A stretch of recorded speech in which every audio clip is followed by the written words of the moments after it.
amor pelo Senhor, e que Deus o abençoe, o pastor Ronaldo. O pastor Ronaldo tem trabalhado com índios e com vários projetos de missões, e com certeza vai ser uma bênção para o nosso coração. Deus o abençoe. Vocês podem se assentar, queridos.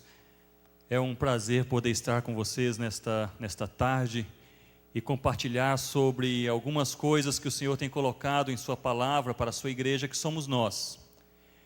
Eu tenho trabalhado com a minha esposa, Rossana. Nós temos 2 filhos, a Viviane com 11 anos e o Ronaldo Júnior com 8 anos de idade. Nós temos trabalhado nos últimos anos na África com algumas tribos, especialmente com a tribo chamada Concombas. E ali nós podemos fazer um trabalho na área de plantio de igrejas e tradução também da palavra de Deus. Mas desde 2001 nós estamos na Amazônia. E nossa intenção ali, portanto, é formar uma equipe missionária. Nós já contamos hoje com 18 missionários. Estamos muito alegres por causa disso, e outros 12 irmãos estarão se juntando a nós até o final do ano que vem. Então vamos ser aí uns 30 missionários, trabalhando no noroeste da Amazônia, divisa com a Colômbia, onde nós temos ainda 13 tribos não alcançadas, indígenas, que habitam 257 aldeias. Das 13 tribos, nós estamos atuando em 6 delas, e nós queremos também contar com as suas orações por nós. E nós vamos ter oportunidade de compartilhar alguns dados, alguns desafios também. Mas antes de mais nada, eu gostaria que você pudesse abrir a sua Bíblia comigo em Mateus. Nós vamos ler no capítulo 24, alguns versículos. Especialmente nós leremos o versículo 14. Mateus capítulo 24, nós vamos ler a partir do versículo 9 até o versículo 14. Quando nós falamos sobre a obra missionária mundial, nós entendemos alguns pressupostos bíblicos para este movimento que partiu do coração de Deus. Um dos pressupostos bíblicos é que uma alma vale mais do que o que, irmãos? Do que o mundo inteiro. Se uma alma vale mais do que o mundo inteiro, isso é verdade perto, como também é verdade longe. Isto quer dizer que uma alma, uma pessoa, uma vida que está morando na rua da sua casa, que trabalha com você, que estuda com você na sua universidade, ela tem exatamente o mesmo valor para Deus em relação ao indígena que está no meio da mata, ao africano que está nas savanas distantes, ao asiático e assim por diante. E o valor para Deus é o mesmo, é mais do que o mundo inteiro. Portanto, nós entendemos como crentes, como igreja do Senhor Jesus, que esta instituição, este ajuntamento de crentes foi levantado e formado por Deus com uma intenção solene, que é espalhar o Evangelho de Cristo, seja perto em Jerusalém, um pouquinho mais distante, na Samaria, aos arredores da Judéia e até aos confins da terra também. Nós entendemos a grande comissão. Eu creio que nós não precisamos tentar convencê-los biblicamente que pregar o Evangelho é missão da igreja. Quem crê aqui que pregar o Evangelho é missão da igreja? Amém. Então nós não vamos tentar aí convencê-los a respeito disso, que já está em nossa mente, em nosso coração. Mas eu gostaria de chamar a sua atenção para uma verdade bíblica que está aqui em Mateus capítulo 24. O versículo 9 nos diz assim: então sereis atribulados e vos matarão, sereis odiados de todas as nações por causa do meu nome. Nesse tempo, muitos hão de se escandalizar, trair e odiar uns aos outros. Levantar-se-ão muitos falsos profetas e enganarão a muitos. E por se multiplicar a iniquidade, o amor se esfriará de quase todos. Aquele, porém, que perseverar até o fim, esse será salvo. Versículo 14, vamos ler todos juntos? E será pregado este evangelho do reino por todo o mundo, para testemunho a todas as nações, então virá o fim. Nós vamos orar mais uma vez, nós vamos curvar as nossas faces perante Deus, e nós vamos pedir ao Senhor direção, sensibilidade, compreensão, que o Senhor possa esclarecer e marcar nossos corações nesta tarde, como tem feito ao longo dos anos, especialmente segundo a Tua vontade para cada vida, de maneira bem individual. Ó Pai, nós louvamos ao Teu nome nesta tarde, como igreja aqui reunida, porque o Senhor é o nosso Deus, Deus no qual nós podemos confiar, Deus no qual nós confiamos. Senhor, nós dependemos do Senhor para viver, para crer, para termos fé, para nós existirmos enquanto igreja, para lermos a Tua palavra e sermos sensíveis também à voz do Teu Santo Espírito. Ó Pai, nós não queremos apenas ser convencidos por desafios missionários, sejam desafios aqui em Campinas, ou na Amazônia, ou na África, ou na Ásia. Senhor Deus, nós queremos ser sensíveis à voz do Teu Santo Espírito, que nos mostra de maneira muito clara qual é a nossa missão na terra. Ó Senhor, nós não queremos apenas participar de um movimento missionário nessa igreja, ou em qualquer outra igreja. Nós queremos ser sal da terra, luz do mundo e alegrarmos ao Teu coração. Nós Te pedimos, ó Deus, de maneira muito dependente do Senhor, para que o Senhor possa colocar a Tua palavra de maneira muito clara em nossos corações nesta tarde, em nome do Senhor Jesus. Amém, ó Deus. Queridos, não há nenhuma dúvida no meio da igreja do Senhor Jesus, de que essa igreja, ela foi formada por Deus para alcançar todos os povos da terra. Nós lemos isto na palavra do Senhor, nós ouvimos sermões a respeito disto, nós pregamos sobre isto e nós cantamos também essas verdades. Entre todas as tribos, línguas, povos e nações, todos irão adorar a Deus. É vontade do Senhor que este evangelho chegue desde Campinas até o ponto mais remoto da terra, onde nesta tarde, enquanto temos este dia missionário, há ali uma tribo, uma aldeia, uma família, uma pessoa que jamais ouviu de Jesus em sua vida. É vontade do Senhor. Porém, apesar de vivermos e existirmos historicamente como igreja por mais de 2000 anos, apesar de entendermos esta verdade da grande comissão, esse desafio missionário, apesar de sabermos os povos não alcançados, os povos continuam não alcançados ainda em nossos dias. Eu gostaria de levantar uma pergunta neste momento mais informal, em que vocês podem aí, quem sabe, escrever alguns questionamentos. Depois vamos ter, não é, pastor André, um momento para um pouco de debate, perguntas, respostas. Podemos pensar nesta pergunta: por que os povos não alcançados permanecem não alcançados ainda em nossos dias? Se a igreja se multiplicou, se nós cremos na palavra, se a grande comissão é pregada e crida por todos, por que os povos sem o evangelho de Jesus continuam sem o evangelho de Jesus? Queridos, há no mundo hoje mais de 2000 povos que jamais ouviram sequer uma vez a palavra Jesus em suas vidas. Mais de 2000 povos. Apenas em nosso país há 89 tribos indígenas no Brasil. 89 tribos indígenas sem nenhuma presença missionária. Nos últimos 10 anos, a Igreja de Cristo aqui no Brasil cresceu de maneira abundante, de maneira surpreendente. Mas o missiólogo Enoque Faria, em um estudo casual sobre presença missionária entre indígenas, ele detectou que há hoje o mesmo número de missionários entre indígenas que nós já tínhamos há 10 anos atrás. Então imaginem, na última década a igreja cresceu, a igreja pregou sobre missões. Quantas conferências missionárias nós não tivemos nesses últimos 10 anos? Quantos livros publicados, quantos sermões pregados, quantos congressos nacionais de evangelização, quantos desafios para novos missionários se colocarem aos pés do Senhor Jesus. Mas este fato, ele é surpreendente. Nós temos hoje o mesmo número de missionários que nós tínhamos há 10 anos atrás, não aumentou sequer um. Há aqui uma disfunção em nosso movimento eclesiástico missionário, porque nós estamos nos movimentando, nós estamos crendo, nós estamos difundindo a obra missionária, mas por algum motivo o evangelho não tem chegado aos povos não alcançados. Há mais de 2000 povos não alcançados sobre a face da terra, há 89 tribos indígenas, sem nada do Evangelho de Jesus, há mais de 30 mil comunidades indígenas e ribeirinhas sem presença evangélica no norte do país. Eu vou repetir, mais de 30 mil.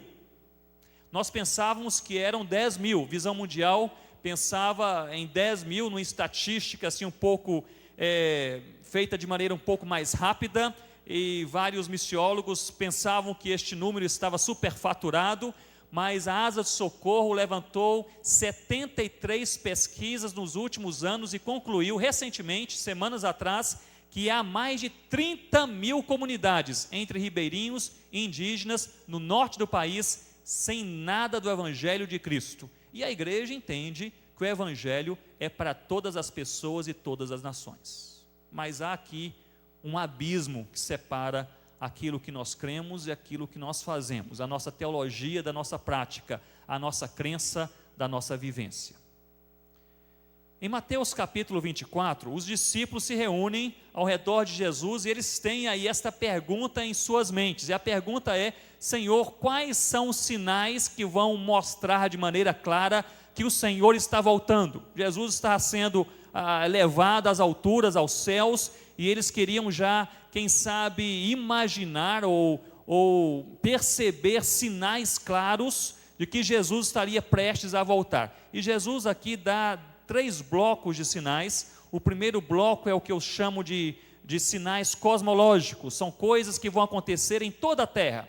E Jesus fala aqui no capítulo 24, a partir do versículo 6, fala sobre guerras, rumores de guerras, nações contra nações, reinos contra reinos, ou seja, são coisas que vão acontecer por aí.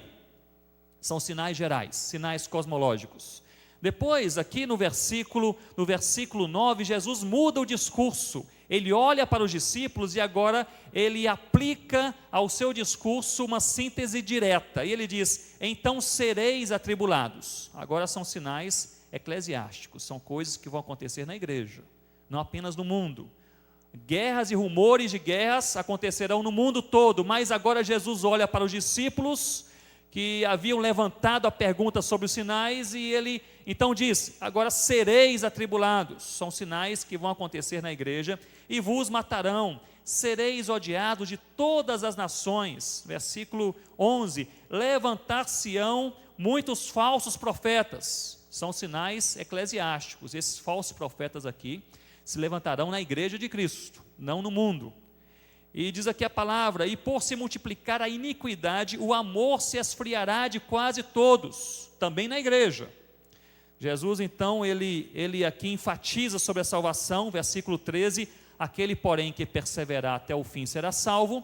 E no versículo 14, ele nos dá um bloco de sinais missiológicos, e é aqui que eu quero chegar. Então, primeiramente, sinais cosmológicos, coisas que vão acontecer no mundo. Em segundo lugar, sinais eclesiásticos, coisas que vão acontecer na igreja de Cristo, que somos nós. E em terceiro lugar, sinais missiológicos, a partir da pregação do Evangelho. E Jesus, então, no versículo 14, que é um versículo muito enfático sobre essa verdade fundamental bíblica, ele diz assim: e será pregado este Evangelho do reino por todo o mundo, para testemunho a todas as nações, então virá o fim. Deixe-me gastar 5 minutos expondo um pouco este versículo, e depois nós vamos discutir de maneira um pouco mais prática por que os povos não alcançados permanecem não alcançados ainda em nossos dias, depois de 2000 anos de existência do cristianismo. Esse versículo diz assim: e será pregado. Essa expressão no original grego, e será pregado, é kerirtesetai, que vem de uma palavra bem conhecida por nós, que é querigma. Querigma significa literalmente proclamação. Há 2 palavras bíblicas aqui no Novo Testamento que falam sobre essa pregação do Evangelho. A primeira é martíria, que é traduzida por testemunho, e é a igreja pregando Jesus através da sua vida, do seu caráter, da sua santidade, da sua autenticidade perante o sangue do Cordeiro. Porém, a segunda palavra é esta palavra querigma, que é a raiz aqui do verbo proclamar. Esse será pregado de maneira querigmática.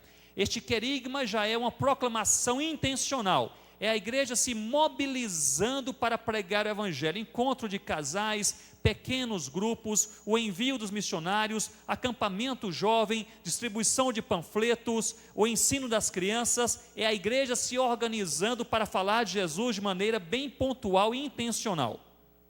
A palavra de Deus, então, portanto, nos diz: esse será pregado, como a raiz aqui é querigma, é que esse será pregado querigmaticamente, através da proclamação organizada e intencional da igreja.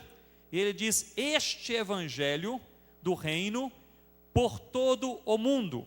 A palavra mundo aqui, há várias palavras para mundo no original grego, que nós temos aqui no Novo Testamento, que nós traduzimos para português simplesmente mundo. Mas a palavra aqui utilizada é oikúmene. E oikúmene significa literalmente mundo habitado. Cosmos é o mundo em termos de planeta, em termos geográficos, mas não é utilizado aqui. A expressão oikúmene é mundo habitado, onde há gente. Ou seja, será pregado este evangelho do reino por todo o mundo habitado. Então, se um grupo com 15 pessoas um dia formar uma célula humana que vai habitar na lua, lá também será mundo, nessa perspectiva de mundo aqui em Mateus 24:14. Então, esse será pregado de maneira intencional, organizada, este evangelho do reino, por todo o mundo habitado, onde há gente. Onde há gente. Esse é um compromisso que a igreja tem com Jesus, de pregar o seu evangelho onde as pessoas estão.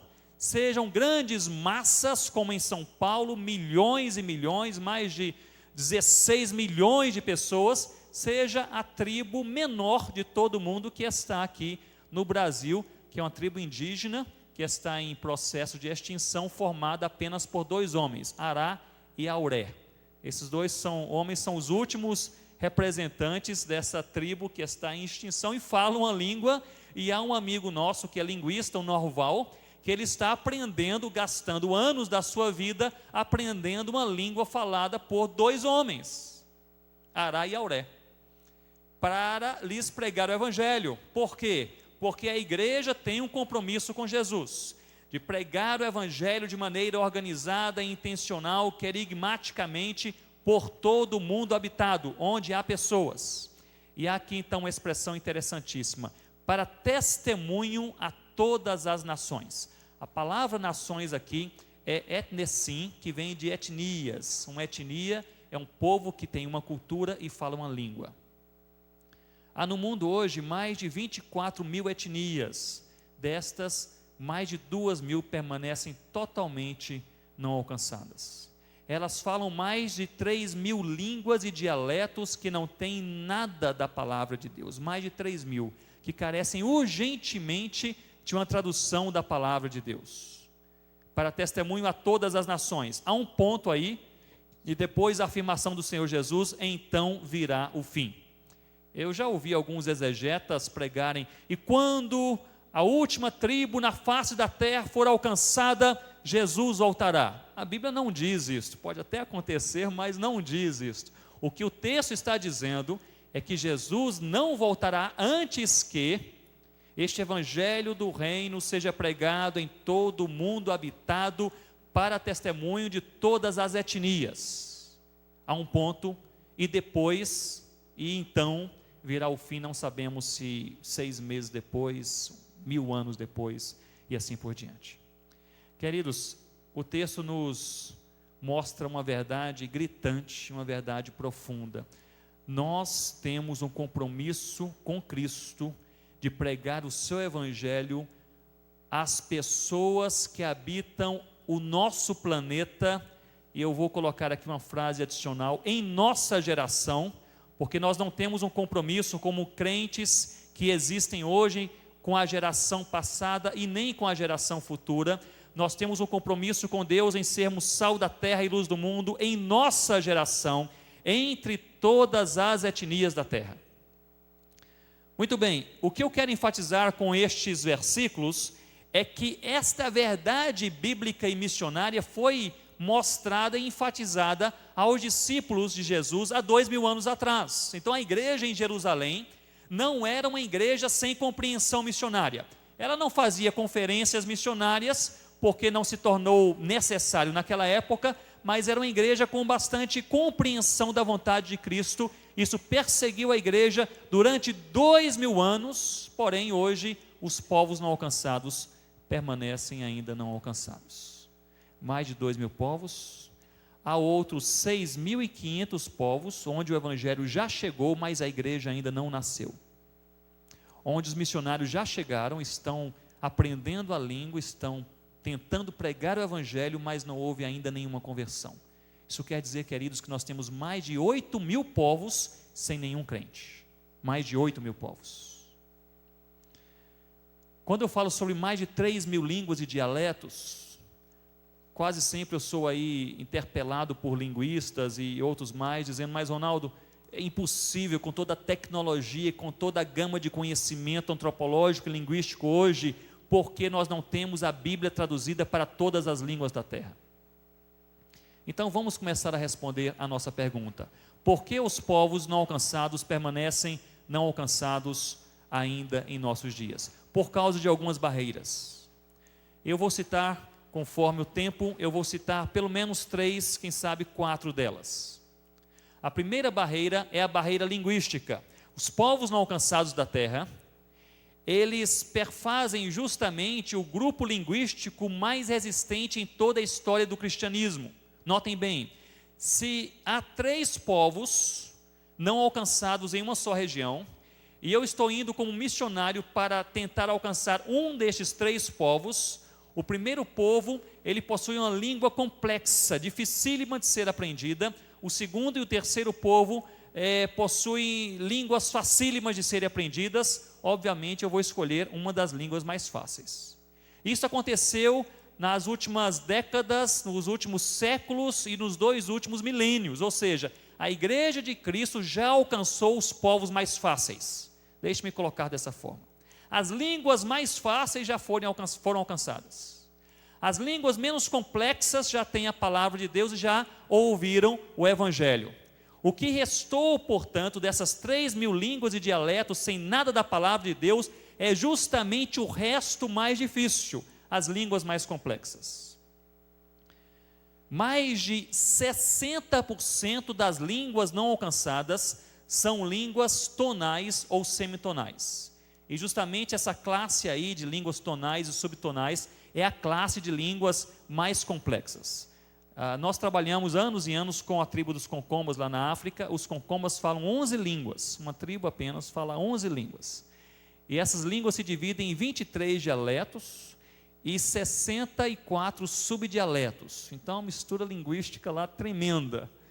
Se vocês querem entender, eu tenho uma ideia assim, pequena, o que seria Babel, então vocês podem passar lá conosco no final de semana e participar dos nossos cultos.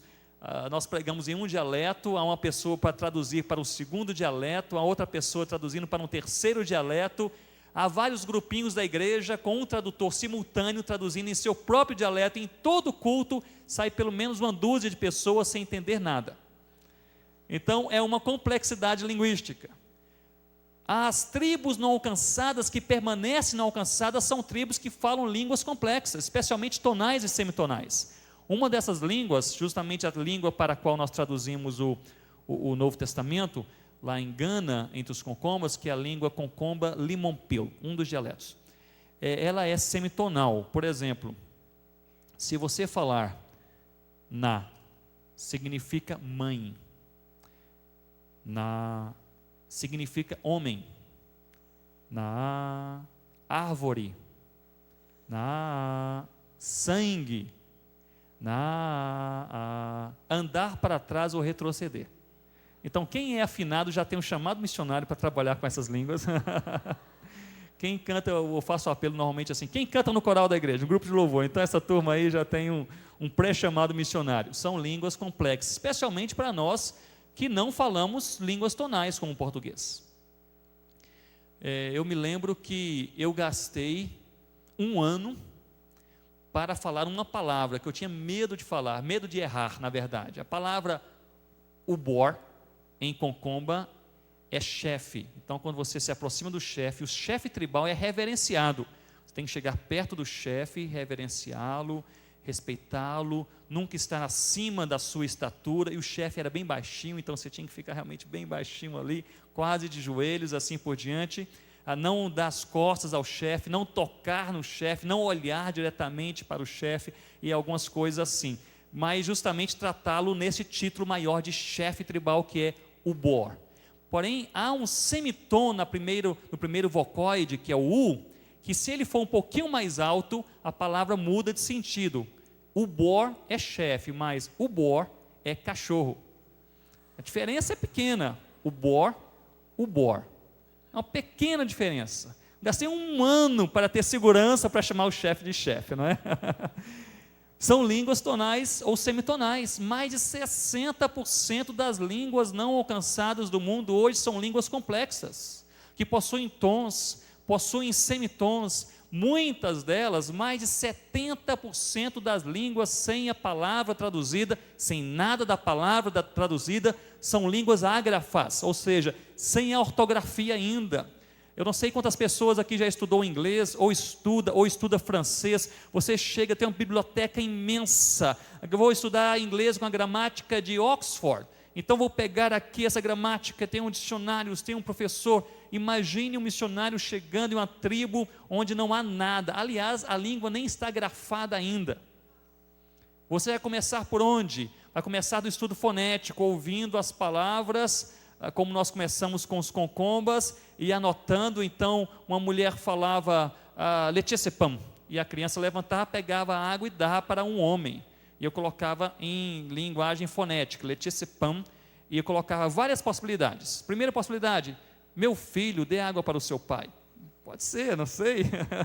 Segunda: menino, faça o que eu lhe mandei, e assim por diante. Anotava o cenário, o contexto, e ia comparando para ver, e ia depois comparando para descobrir que Nhi era água, Te era pai, e depois de mais ou menos aí uns 6 meses de comparação, fazendo esse quebra-cabeça, você tem um dicionário virtual, ou seja, possível.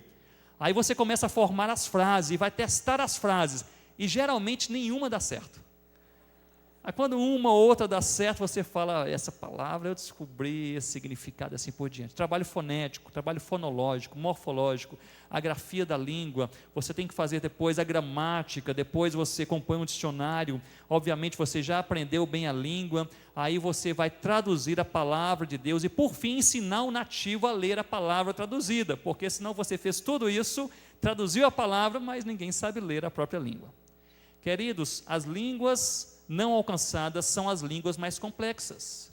Se vocês tiverem missionários nesta ou em sua igreja, que tem um chamado de Deus para a tradução da palavra do Senhor, invista de maneira pesada na formação deste missionário, porque ele não vai encontrar línguas fáceis. As línguas mais fáceis já foram abordadas.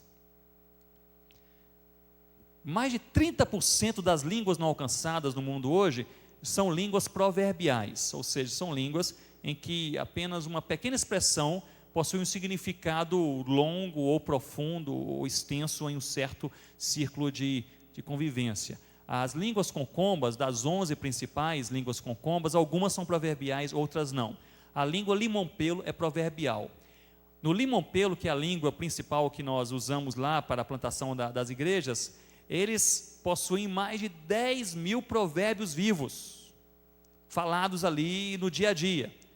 E o pior ainda, pior para nós, não para eles, cada dia eles criam 1 ou 2 provérbios novos, e eles entendem tudo, nós não entendemos. Todos os nomes, por exemplo, são proverbiais, eles não possuem, não dão nomes a ninguém sem um significado. Eu me lembro que o nome de um rapaz que é até presbítero na nossa igreja hoje, lá um rapaz de Deus, é filho do feiticeiro, do ex-feiticeiro, que havia sido o primeiro homem a se converter na tribo, e o nome desse filho, desse rapaz, é Nakanda. E depois que nós começamos a aprender, estudar um pouco mais a etimologia desses termos, nós fomos descobrir que Nakanda era um provérbio, e Nakanda significa: olhe bem para mim e para a minha família, e a despeito do que nós fomos no passado, no futuro nós seremos vitoriosos. Tudo isso aí está compreendido em Nakanda. Eles compreendem, nós não. A palavra é formada de maneira histórica e contextual, etimológica também. Por exemplo, na vem de ngani, que é fazer, ka é o passado de quem, que é olhar, e da vem de dabá, o quê? Mas eu pergunto, o que tudo isso aí tem a ver com a frase que eu falei? E é interessante quando eles nos explicam, e eles perguntam, mas não é óbvio? Não está na cara que o significado é esse? E nós falamos, não está na cara. Toda língua possui uma codificação de significado, especialmente as línguas proverbiais. A dificuldade que nós encontramos é que nós aprendemos a língua, nós nos comunicamos na língua até certo período, mas para transmitir o evangelho, nós teríamos que transmitir o evangelho de maneira proverbial. E aí então, as coisas começaram a mudar de figura, se tornarem mais complexas, mais difíceis para nós. O que eu quero deixar bem claro aqui, queridos, é que a complexidade linguística é uma das barreiras que faz com que os povos não alcançados hoje permaneçam não alcançados. Deixe-me dar um pequeno exemplo apenas para ficar aí em suas mentes. Quando nós estávamos traduzindo o Novo Testamento, pela graça de Deus nós concluímos o Novo Testamento nessa língua, tivemos um culto maravilhoso de entrega do Novo Testamento no dia 24 de outubro do ano passado, e ali os Concomas receberam, eu até trouxe um exemplar, depois à noite eu posso mostrar para vocês, receberam a palavra de Deus de maneira assim muito, de maneira muito alegre, muito festiva, e ali então foi um culto abençoado durante todo aquele dia. Eles cantaram, dançaram, pularam, pregaram a palavra, leram a palavra de Deus, e foi assim um dia muito especial.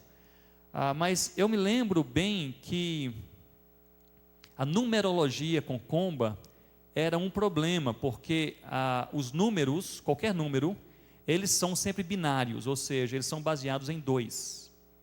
Então, para você falar 8 em Concomba, você tem que falar 2, 2 vezes 2. A tradução em português seria isso. Não há nenhum termo para 8, sempre você tem que começar com 2. Aí você vai falar 1, 2, corta metade. A tradução literal seria isso. 2, corta metade. Então comece sempre com 2. Para traduzir, por exemplo, 144 mil, os 144 mil lá de Apocalipse, eu me lembro que nós gastamos 1 dia e meio.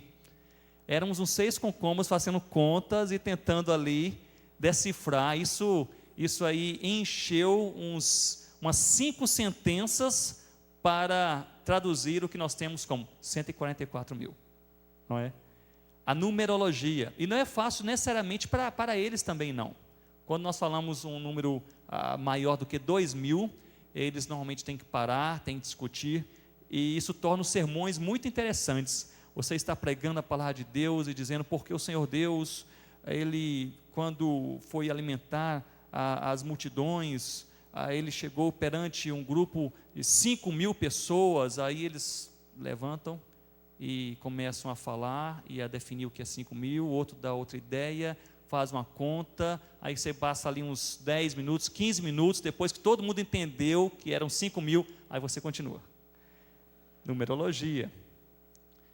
A complexidade linguística é uma dessas barreiras, é uma barreira gritante, Deixe-me colocar rapidamente uma segunda barreira, vou ser curto, vou ser breve nessa segunda barreira, é a barreira geográfica. Os povos mais próximos, via de regra, já foram alcançados, os povos não alcançados, os povos que não têm o evangelho ainda, mais próximos, geograficamente, via de regra, eles têm já uma possibilidade melhor de ouvir o evangelho. Ou seja, nós fomos como igreja de Cristo em toda a terra, alcançando os povos mais próximos com menores barreiras geográficas. Me lembro que ali na Amazônia, nós começamos a fazer um mapeamento dos povos não alcançados, das etnias não alcançadas ali naquela região do noroeste amazônico, e encontramos várias etnias. Uma etnia da família Macu, que estava lá no meio da mata. Nós começamos a conversar com eles, isso há vários dias de viagem de canoa motorizada, que lá nós chamamos de voadeira. Quando eu cheguei lá para conversar com os indígenas, eu disse, muito bem, nós estamos aqui, somos missionários, queremos fazer aqui um levantamento, saber onde vocês moram, quem vocês são, quantos vocês são. e se há mais de vocês em outros lugares. E um deles falou: olha, nós somos tantos aqui, temos algumas aldeias aqui, subir no rio mais 2 dias tem essa família, mais 3 dias tem aquela família, mais 4 dias tem aquela família. Essas são as famílias próximas. Agora tem os parentes distantes. Aí eu falei: 4 dias são as famílias próximas. Então onde estão os parentes distantes? Aí ele falou assim: olha, andando nessa direção na mata aqui, 15 dias, você encontra uma aldeia. Agora, 15 dias no Passo do Índio. Agora você aí deve levar uns 20, né, alguma coisa parecida, não é? 15 dias. Em síntese, o que nós fizemos foi isso. A igreja chega em Manaus, ela alcança os povos ao redor de Manaus. A igreja chega em Tefé, alcança os povos ao redor de Tefé, e assim por diante. A igreja chega em Dakar, no Senegal, alcança os povos ao redor de Dakar, no Senegal. Mas as etnias, as línguas, as nações mais distantes, elas, via de regra, são as menos alcançadas. Então nós temos aí nesses povos não alcançados, nós temos 150 deles são nômades, vivem ao redor do deserto Saara, e eles viajam semana a semana, não passam mais do que 7 dias em um só local. Me encontrei com um missionário inglês, que ele estava se preparando, um rapaz, solteiro, dos seus 26, 27 anos de idade, jovem, forte, mas ele está realizando um preparo físico para aprender a andar e a correr, a fim de ser missionário em uma dessas tribos nômades, porque eles vão com os camelos, e as pessoas vão a pé, e eles andam no deserto 2, 3, 4, 5 dias na areia. E para nós, isso é um esforço, assim, às vezes, fora da nossa capacidade. Ele está treinando numa escola mesmo, com um rapaz que está ajudando lá voluntariamente, como se fosse um personal trainer, apenas para esse missionário ter capacidade física para seguir aquele grupo nômade. As tribos são distantes. Nós estamos falando sobre projetos de transporte missionário, e é um dos maiores problemas. Se vocês perguntarem a qualquer missionário da minha equipe, são 18 missionários lá na Amazônia, e perguntarem um motivo de oração, eles vão falar segurança nas viagens, porque são viagens longas. O Márcio e a Isaura, casal de missionários, eles são muito abençoados, têm sido abençoados também por essa igreja aqui, por vários de vocês. E este Márcio e a Isaura, eles têm 2 filhinhas, 10 e 8 anos de idade, a Marílis e a Evelise, e eles moram numa tribo muito distante, viajando aí, alguns meses atrás, descendo o Alto Rio Negro, com a sua voadeira, sua canoa motorizada, chegou aí num certo local à noite, que tinha que parar, não havia nenhuma aldeia indígena por perto, havia mata do lado direito e do lado esquerdo do rio, mas a mata naquela região, que é totalmente virgem, ela é quase impenetrável. Para você entrar na mata, você tem que cortar muitos cipós, tentar limpar uma área para você poder pelo menos colocar ali uma rede e passar a noite com a família. Você gasta muito tempo com isso. Eles não tinham mais a luz do dia, ficaria perigoso, então eles passaram a noite em uma pedra, e o Márcio no meio do rio, uma pedra no meio do rio, do Alto Rio Negro, e o Márcio me contou, colocou ali uma lona plástica, e as 2 meninas, elas ficavam escorregando na lona, dormindo, né? Começaram a escorregar, então ele passou a noite segurando as meninas ali pelos braços. Mas por quê? Porque são regiões distantes. Quando se fala sobre uma tribo não alcançada, uma língua sem o evangelho, um povo ainda sem a presença do evangelho, via de regra, pelo menos 70% deste bloco não alcançado habita em áreas quase que isoladas geograficamente. Então, a barreira geográfica, ela é uma barreira linguística, e em segundo lugar, uma barreira geográfica. Vamos passar então rapidamente para uma terceira barreira, a barreira cultural. A barreira cultural faz com que os povos não alcançados permaneçam não alcançados em nossos dias, com toda certeza. Porque mesmo aprendendo a língua, mesmo falando o dialeto com fluência, com perfeição, há detalhes e há elementos culturais que, se não forem decodificados, você nunca vai ter condições de transmitir o evangelho de Jesus ali. Por exemplo, eu havia aprendido a língua dos concombas, a língua limompelo, mas depois de 1 ano e meio falando a língua, eu não sabia ainda qual era o termo linguístico para amor, para perdão e para salvação. Então, sem amor, perdão e salvação é difícil pregar o evangelho, não é verdade?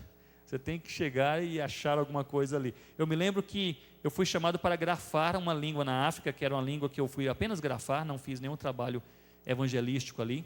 Passamos um ano na tribo dos Chacales.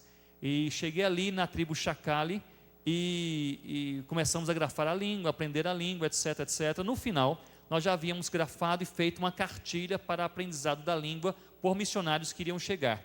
E eu queria identificar termos que pudessem ser usados para pregar o evangelho. E aí você vai começar a pensar em alguns termos que precisam ser identificados para se pregar o evangelho a uma pessoa. Quem pode me dar aí uma palavra sem a qual é difícil pregar o evangelho? Uma. Bem alto. Arrependimento. Sem arrependimento, sem usar o termo ou o conceito cultural de arrependimento, é difícil você pregar o evangelho, não é verdade? Outra. Fé. É outro termo necessário. Remissão de pecados. Remissão de pecados. Obediência. Graça. É um dos termos mais difíceis. Até em português. Não é? O que mais? Oi? Jesus é um termo desconhecido, você tem que então pegar da língua mais próxima, no caso nós colocamos como sendo Yesu, Jesus. Confiança, amor, mas há um termo que é também fundamental, que é perdão. Não é verdade? Perdão. Deus perdoa os seus pecados, Jesus morreu para que seus pecados sejam perdoados e você será salvo. Não havia termo para perdão. Eu achei salvação, graça, reconciliação, arrependimento, perdão, não havia. Não havia. E eu tentava os cenários mais mirabolantes, contava uma história para eles complementarem, não achava o termo de jeito nenhum. Eu pensei, bem, eu estou fazendo aqui a minha parte, mas o missionário que chegar, pregar o evangelho sem perdão, ele não vai realmente encontrar algo fácil. Eu me lembro que eu estava lá, no finalzinho já do meu tempo com os Chacales, no final daquele ano, eu morava assim, ficava na palhoça, né, com eles, ficava na palhoça, só que lá é muito quente, então a palhoça africana é mais para guardar as coisas e colocar os animais à noite, a galinha, cabrita, etc. As pessoas dormem mesmo no pátio, né, do lado de fora, que é mais fresquinho, quando não chove. Mas aí então, nós estávamos ali conversando, havia a fogueira acesa, já estava meio tarde, e uma mulher falou assim com a outra, e fulano de tal, citou lá o nome de uma pessoa, e fulano de tal. O chefe daquele clã, que é o homem mais velho, o ancião, ele gritou lá do canto, Tiuinha Can, significa na língua Chacale, a cabaça quebrou. Aí eu não entendi nada, perguntaram de fulano, e ele falou, a cabaça quebrou, e rapidamente as mulheres ficaram constrangidas e saíram uma para um lado e outra para o outro. Eu falei, alguma coisa que aconteceu aí. Aí no outro dia eu fui lá conversar com aquele ancião e falou, o que significa a cabaça quebrou, a ver com fulano, o que foi? Caiu uma cabaça na cabeça dele, quebrou, alguma coisa aconteceu com ele. Ele riu e falou, não, olha, isso não se diz, não se conversa sobre isso na nossa tribo, mas como você é de fora, eu vou lhe explicar. É o seguinte, quando uma pessoa faz uma coisa errada, comete aí um pecado, nós damos uma punição para essa pessoa, e a punição é a mesma sempre para pecados graves. Eles têm lá uma lista de pecados graves.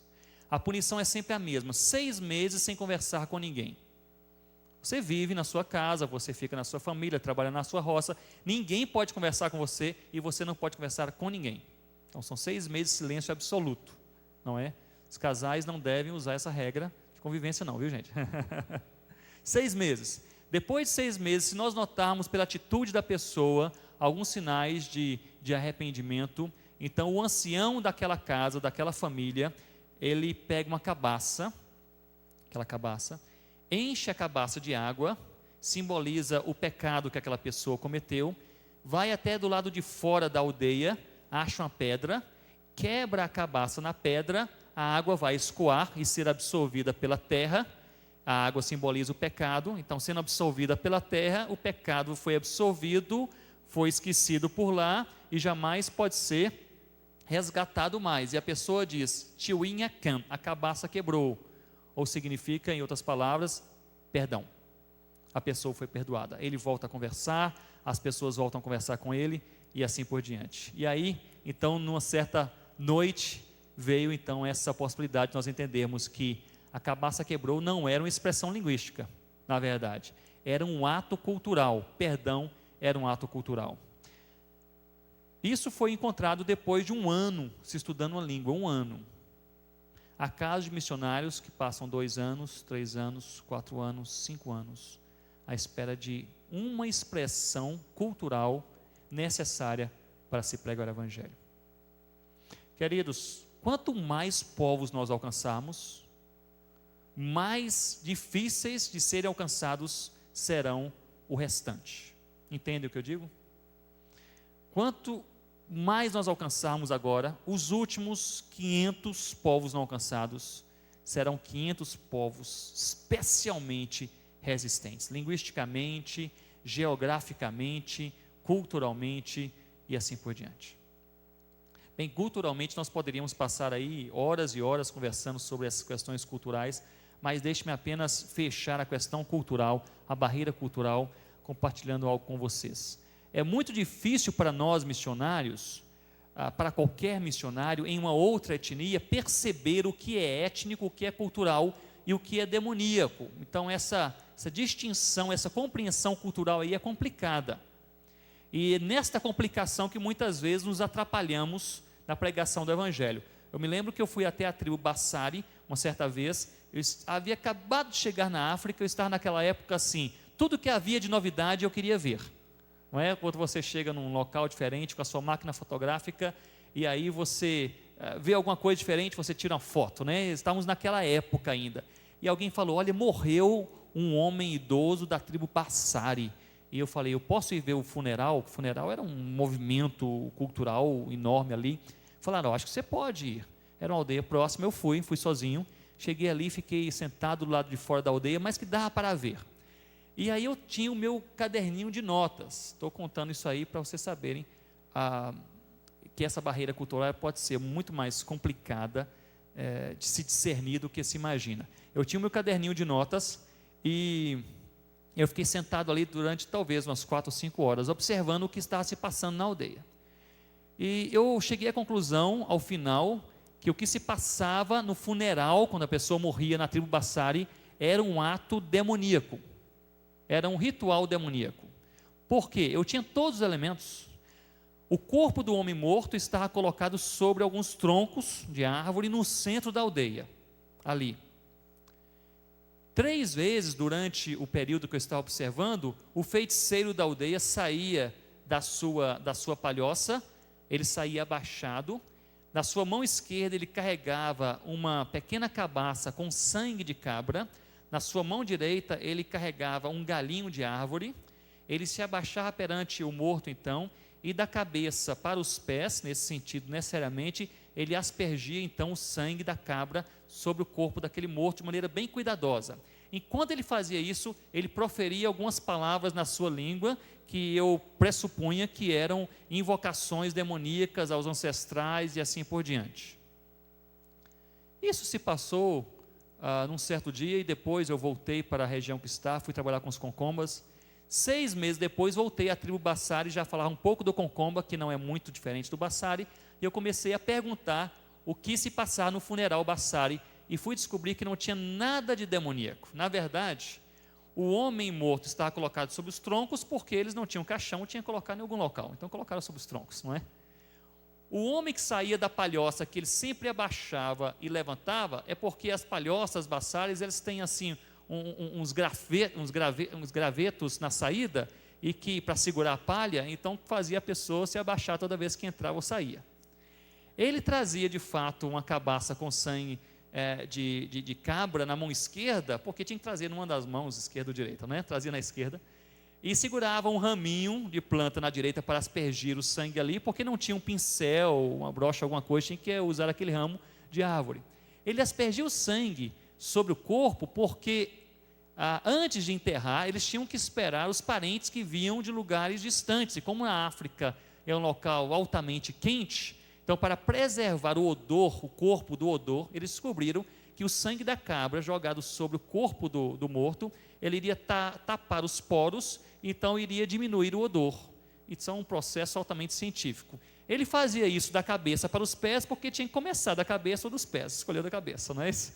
E fazia 3 vezes, porque era o tempo que eles acharam que era conveniente para poder preservar o corpo ali para a chegada das pessoas mais distantes. Ou seja, o que está acontecendo não era nenhuma ação demoníaca, era apenas um processo científico, até tribal, a fim de preservar o corpo do morto para a chegada dos parentes que vinham de lugares distantes. Esta compreensão, esse discernimento do que é cultural, do que é natural, isso torna-se complicado porque nós estamos como missionários, ou os seus missionários que vocês enviam, estão em um ambiente totalmente diferente daquele no qual ele foi criado. Então você tem que adaptar a sua cosmovisão, criar novos olhos, nova forma de ver as coisas. Às vezes coisas simples. Eu me lembro que a minha esposa, ela tinha dificuldade com uma coisa, ela entendia culturalmente o significado.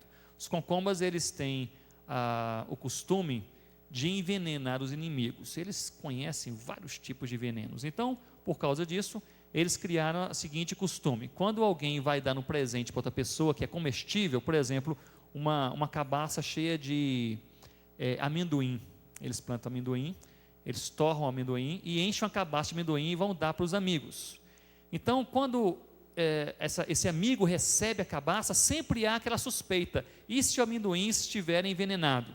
Então a pessoa que dá o presente, o outro recebe, quando está nas mãos do outro que recebeu, você tem que colocar a mão na cabaça, misturar assim, várias vezes e comer, mistura de novo e come, mistura de novo e come. Quando você está conversando ali, você come várias vezes, significa, olha, amendoim não está envenenado. Ninguém fala isso, mas o significado é esse.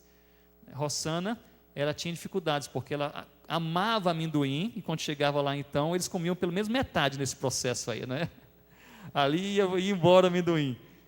São coisas, às vezes, simples, que te levam a ter um desconforto cultural em um certo momento, em um certo segmento social, em uma certa tribo, e assim por diante. Queridos, não é preciso nós sairmos do Brasil e irmos para outra tribo para falarmos sobre diferenças culturais. Os segmentos sociais, os sem-teto, têm um linguajar próprio, uma forma diferente de ver a vida.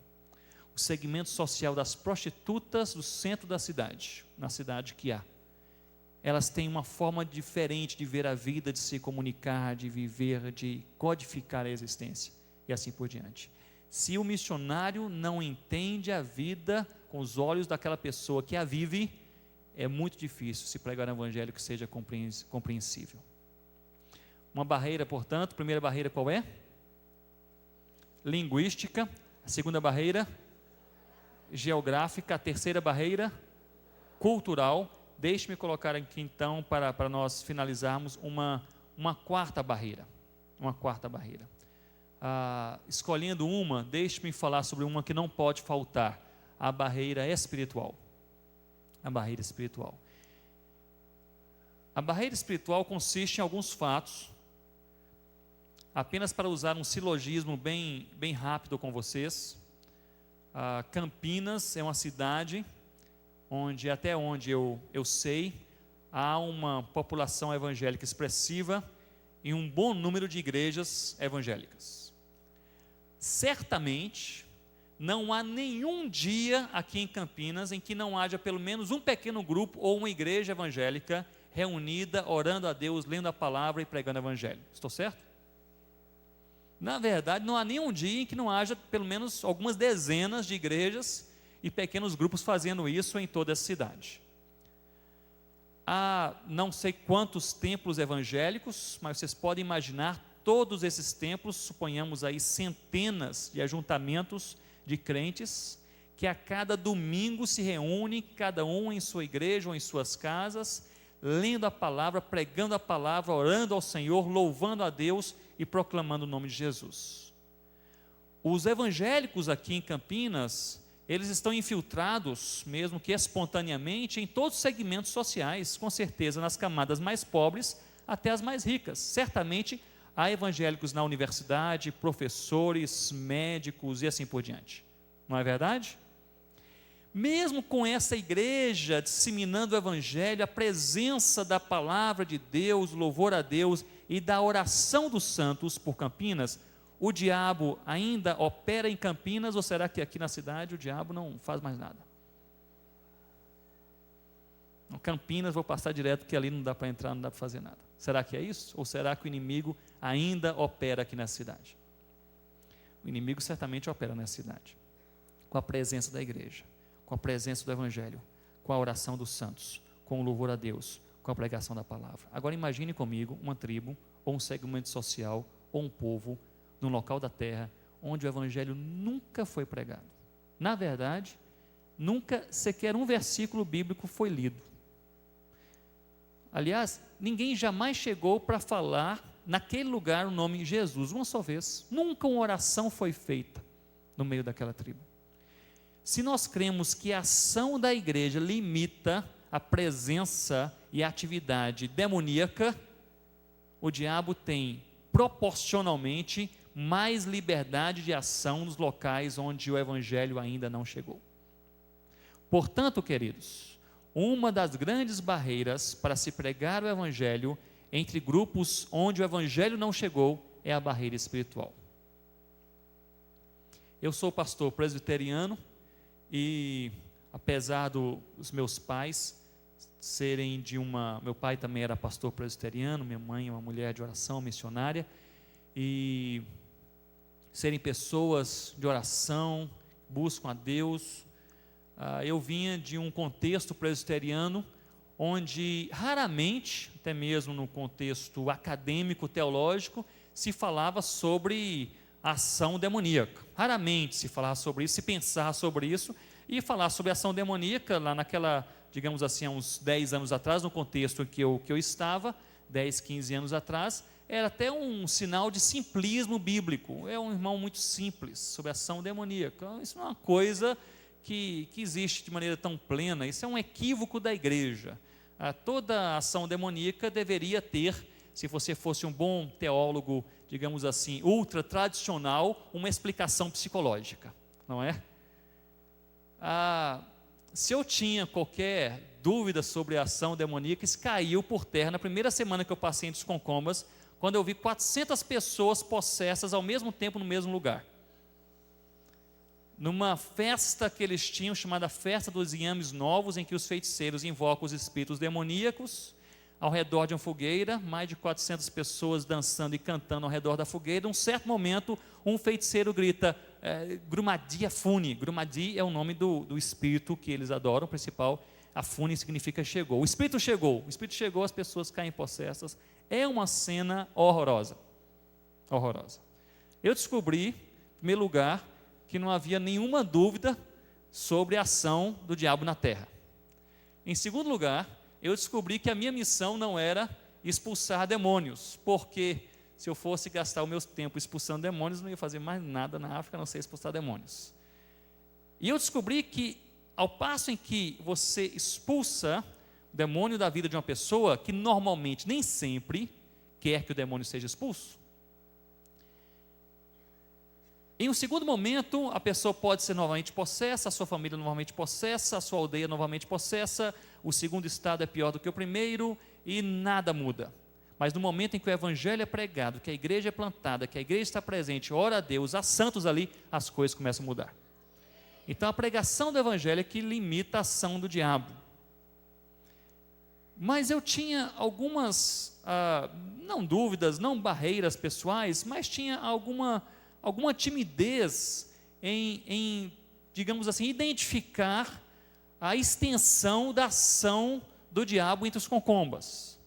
E a minha formação, além da teológica, minha formação é mais antropológica, é etnológica, então quase todo antropólogo procura explicações culturais para o que acontece, e é isso que eu fazia quase sempre. Mas eu me lembro que uma coisa mudou bastante o meu modo de pensar. Eu estava numa aldeia chamada Molan, eu fui ali pregar o evangelho várias vezes, algumas pessoas haviam se convertido, e eu estava com o Concomba daquela tribo comigo, que era crente, que está sendo discipulado na época, hoje é pastor lá na aldeia, e esse rapaz chamado Labuenha, ele estava comigo ali discipulando os recém-convertidos na aldeia de Molan. E eu me lembro muito bem que ao final daquele dia, no final daquele discipulado, apareceu um homem de meia idade, possesso. por um espírito demoníaco. E este homem, ele vinha em nossa direção, ele gritava algumas coisas, etc., vinha em nossa direção, estava nitidamente possesso. E eu me levantei para ir em direção àquele homem. O Labuan então me segurou e disse: olha, melhor você não ir, porque nós temos um longo caminho de volta para chegar em casa. Termine aqui com os recém-convertidos, deixe que eu resolva esse caso. Vou lá, em nome de Jesus, expulso o espírito demoníaco, o homem fica liberto. Você faz aqui a sua parte, porque a gente tem que ir embora logo, porque vai escurecer daqui a pouco. E Labuan foi em direção àquele homem. Quando chegou próximo daquele homem, o homem mudou a língua na qual estava falando. Isso numa região da tribo Concomba totalmente isolada, num local chamado Molan, no meio de savanas remotas isoladas. Eles nunca haviam visto um homem branco, como eles chamam lá, o Kaljá, um homem branco antes em suas vidas. Rossana e eu fomos os primeiros, aspas, brancos a chegar naquela região. Eles nunca haviam tido contato com nenhuma língua que não fosse línguas tribais também, antes da nossa chegada naquela região. E aí este homem de meia idade, que vem em direção do Labuan, que está falando em Concomba, dizendo: saiam daqui, crentes, vocês que falam de Jesus, saiam deste lugar, etc, etc. Ele rapidamente mudou e começou a conversar em inglês.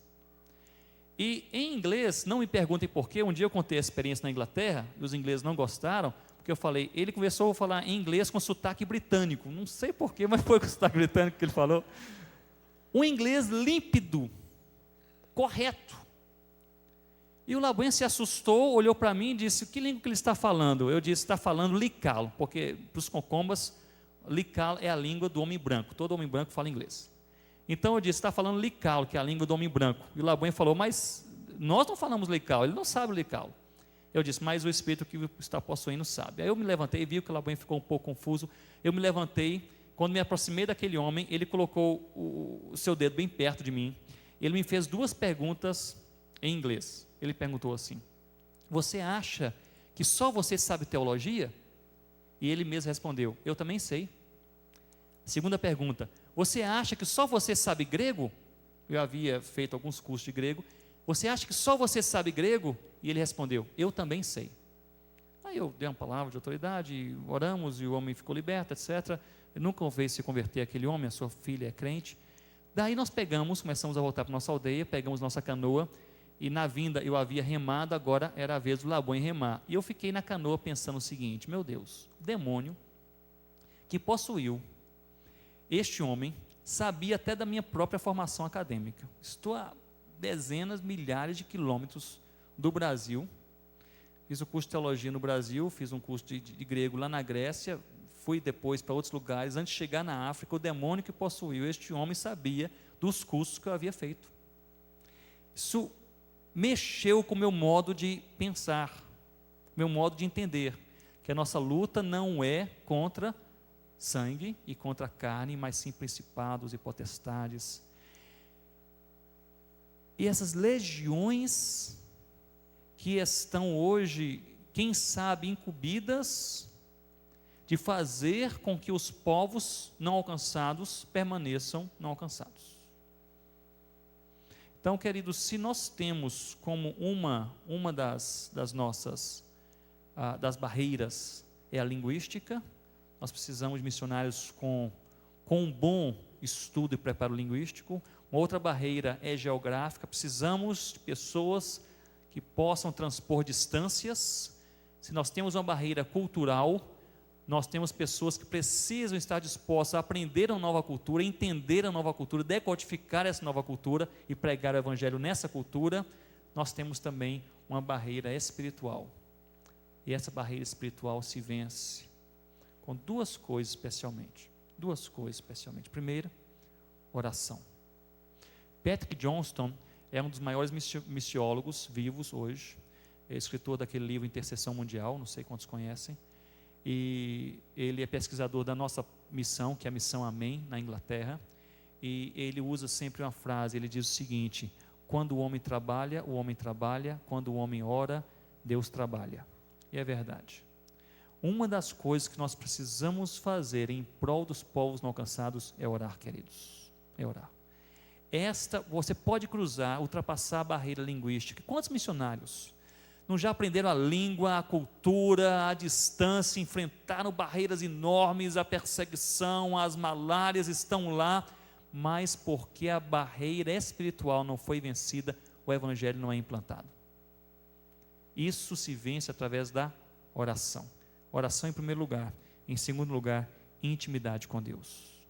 Uma coisa que nós precisamos ter como missionários e como igreja que faz missões é intimidade com Deus.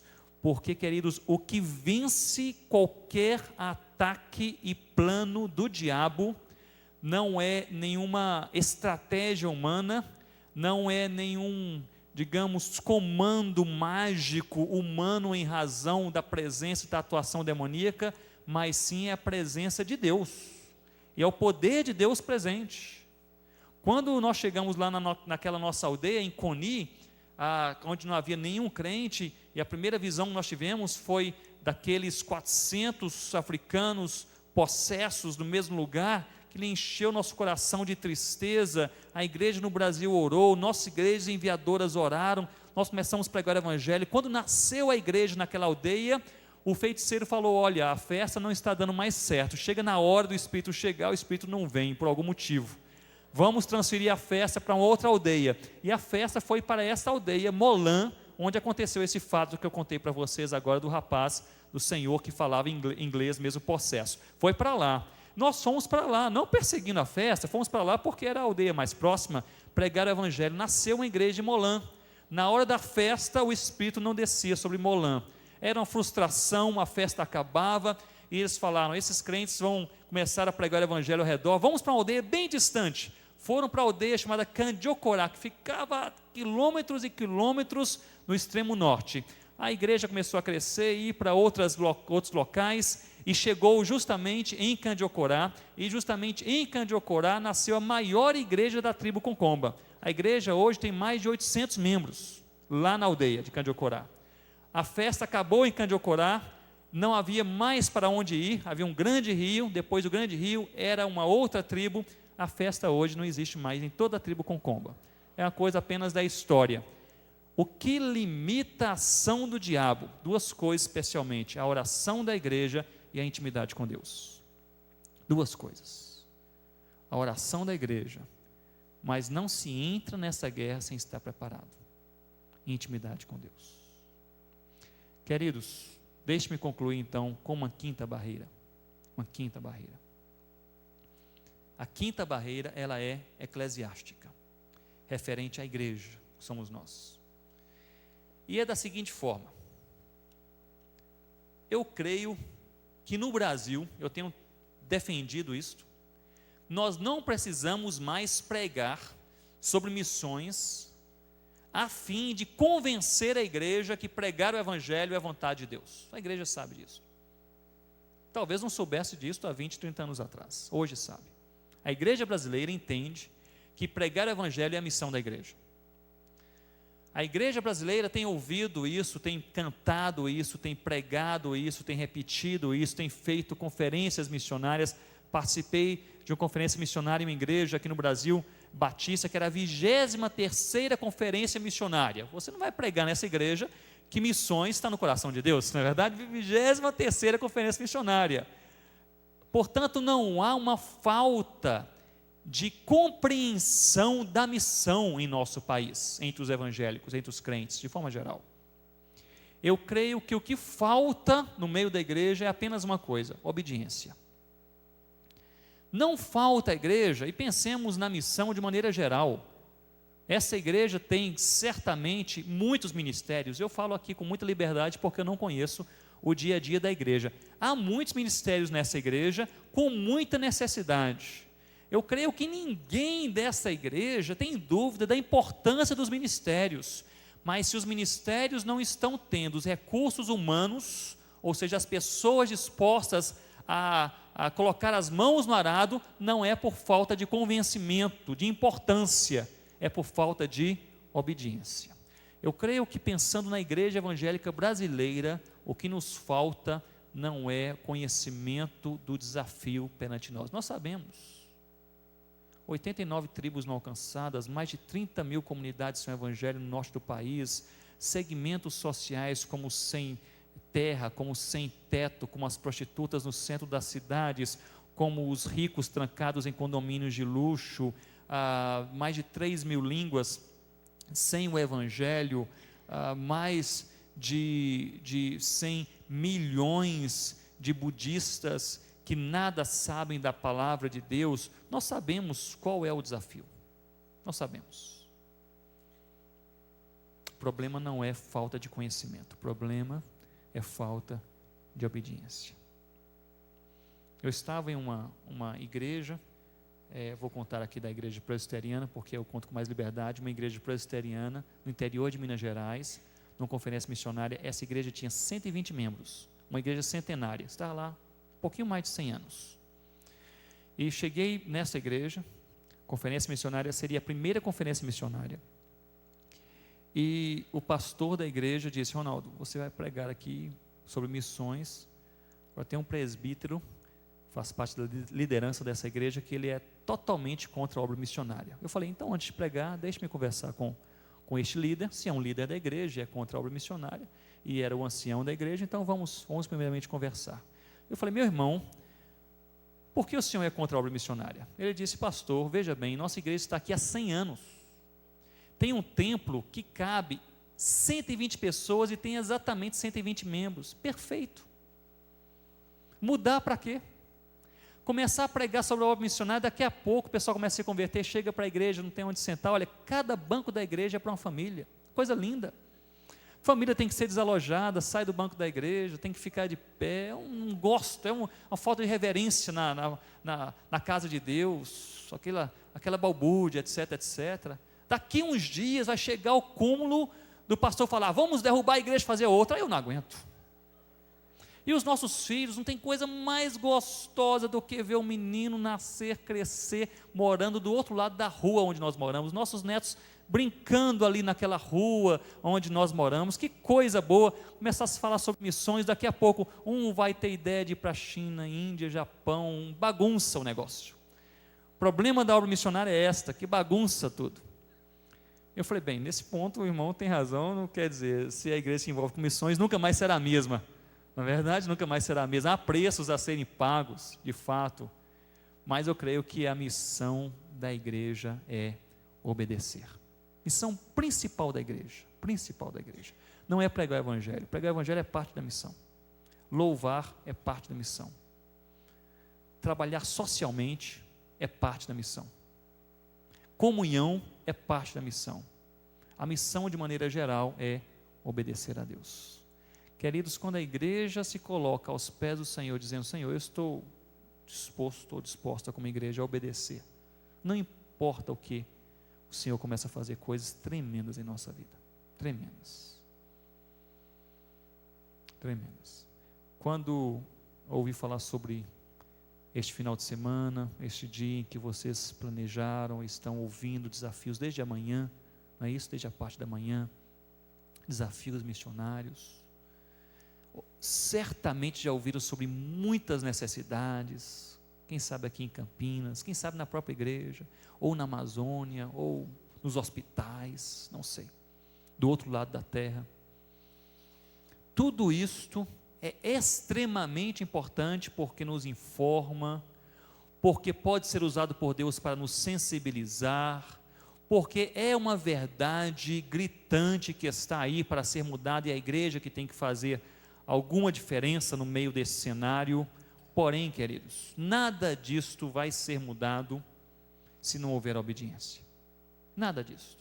No ano que vem nós vamos ter uma outra conferência missionária, outros pregadores, outros testemunhos, e você vai pensar a mesma coisa: mas Senhor, que coisa, tantos povos não alcançados, esse trabalho precisando de Jesus. Seu coração vai ficar apertado, pequeno, você vai ficar incomodado 1, 2, 3, 4 dias.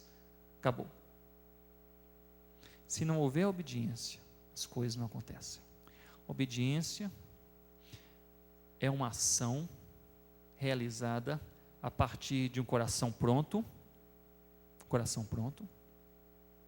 a partir da sensibilidade do Espírito em nossas vidas e através de uma decisão pessoal. Tem que ter o coração pronto, a ação do Espírito sensibilizando os nossos corações, mas também uma decisão pessoal. Senhor, eu quero fazer diferença. A minha oração é que seja o que for que Deus colocar em sua vida, em sua mente, o desafio que Ele der a você ou a mim, hoje, que nós não possamos terminar este dia sem fazer um compromisso com Deus, de fazer alguma coisa. Vamos orar, queridos? Vamos curvar nossas cabeças, vamos orar a Deus. Perante essas barreiras, barreira linguística, a barreira geográfica, a barreira cultural, a barreira espiritual, a barreira eclesiástica, eu gostaria que você pudesse se concentrar neste momento de oração no que nós falamos por último, na barreira eclesiástica. Quando muitas vezes não falta conhecimento, mas falta obediência. Quando muitas vezes não falta nem sensibilidade, nós até choramos pelos perdidos, mas falta decisão de fazermos alguma coisa.